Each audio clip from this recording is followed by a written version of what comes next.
mouvement des jeunes pour la protection de l'environnement a, dans le cadre de la célébration chaque 25 mai de la Journée mondiale de l'Afrique, rappelé à la population de la ville de Kinshasa à la prise de conscience sur les conséquences néfastes de la destruction de la biodiversité. Ce festival des énergies renouvelables a été célébré à travers une exposition de photos sur les merveilles de l'Afrique et du Congo, de la musique, la danse et la poésie sur les ronds-points Huileri ce jeudi 25 mai à Kinshasa. Ce que nous pouvons retenir de l'activité d'aujourd'hui, c'est que c'est un moment fort, vu que c'est la journée d'Afrique, nous célébrons l'Afrique, et pour nous c'est un moment fort pour dénoncer les doubles crises que connaît l'Afrique actuellement. Notamment, il y a la crise climatique, mais aussi il y a la crise énergétique. Et nous avons pensé à l'endroit Huileri parce que c'est un endroit public et nous voulions que la population soit sensibilisée. Nous voulons toucher toutes les couches de la population, vu que c'est un carrefour et le message est passé puisque la population est contente, la population a été intéressée. Même vous avez vu la foule qui a répondu présente à l'activité et comment elle est satisfaite.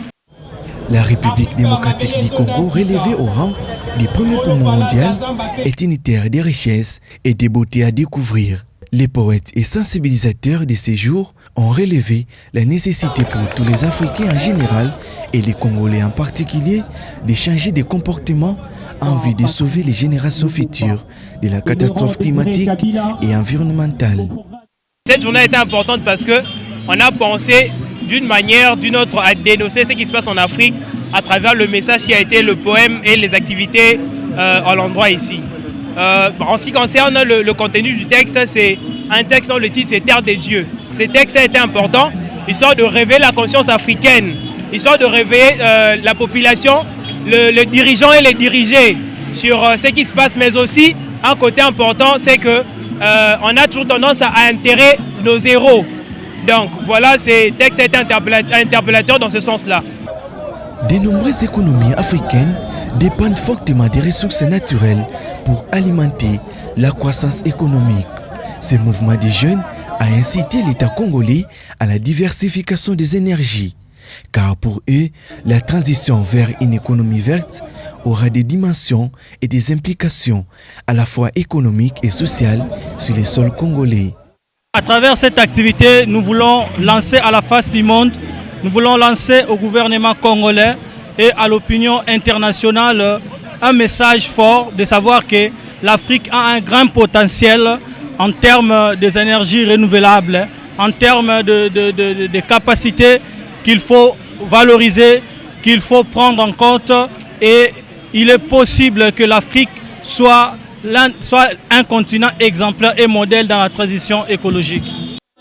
Les phénomènes en cours du changement climatique, de l'appauvrissement de la biodiversité, de la désertification, de la dégradation des terres et de l'utilisation non durable des ressources naturelles limitées restent un risque sérieux pour l'Afrique, car ils constituent des réels obstacles à la réalisation des objectifs de développement durable envisagés dans l'agenda 2063 de l'Afrique.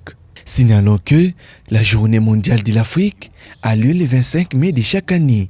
Cette journée permet de mettre en valeur les combats de l'Afrique pour la libération, l'émancipation, le développement, les progrès et la lutte contre les changements climatiques. Cette année, la journée a été célébrée sous le thème « La nutrition ».